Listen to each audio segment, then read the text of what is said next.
Hello there, Rabbi. My, that's a tasty spread. All the good food that you can put on the grill and then eat it. I remember once going to a restaurant and I asked the waiter, "What's good here?" And he said, "Everything." And I said, "Okay, bring me everything." And I wasn't kidding. The food was delicious and I wanted to try it all. Only restraint in the fact that my wife was sitting there saying, "You're not going to order anything more, are you?" Stop me. Is that gluttony? Is that what we're dealing with? Is that the easy definition?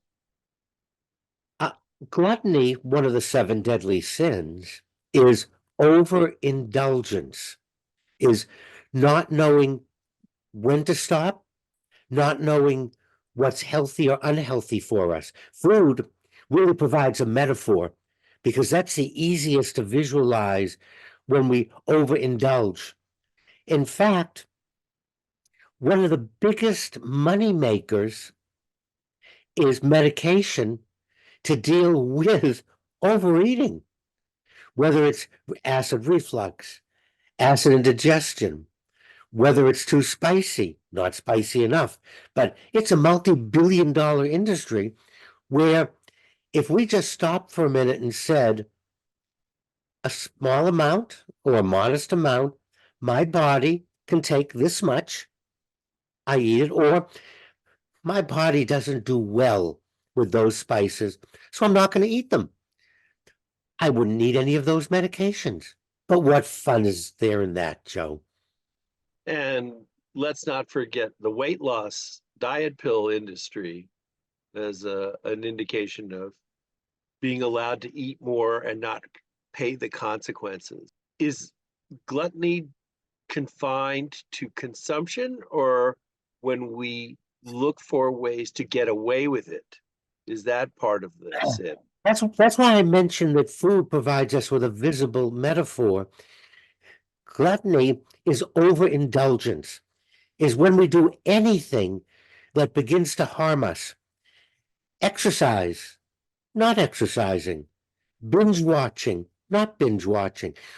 We can pick anything, and we can put that in the category of being gluttonous, of feeding the body to the point of it's harmful and it's not healthy for us. The fact that weight loss is a problem tells us that gluttony is a problem. And I hope you're not going to include over collecting of books and magazines in that category. I think we have to stop and look at our own behavior and say, is my behavior healthy for me? Not what I read on the internet, not what I hear in the social media. I could take that information uh, under advisement, but what I want to really look at is my life, my lifestyle, my chemistry.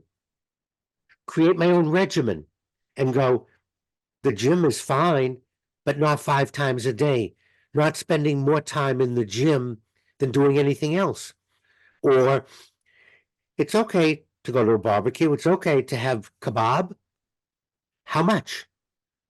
And I think therein lies the rub, to use a famous quote, is gluttony is about self-control and knowing yourself. The same thing applies to shopping, to buying tickets for the Mega Millions or the Bigger Buck, whatever it's called this week.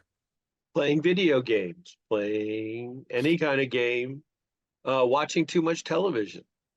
Any of that would come under the sin of gluttony because our behavior has become destructive to us. Rather than zeroing in on any one thing or any one event. Look, there's nothing wrong with going to a party and overindulging. We all do. So there's some good medication to take. None of this is wrong in and of itself. The sin of gluttony is a pattern of behavior that turns out to be self-destructive and harmful to us. So what you're saying is seek balance in all things. And isn't that what all our scriptures teach us? Balance, the middle path, the middle way. One should not exclude food, nor one should only eat that food. It's about the balance. Well, I know what's essential to my balance, Rabbi. Thank you, as always, for your observations. Now I'm going to go get me some hot dogs. And that's our message for our viewers and listeners today is the middle way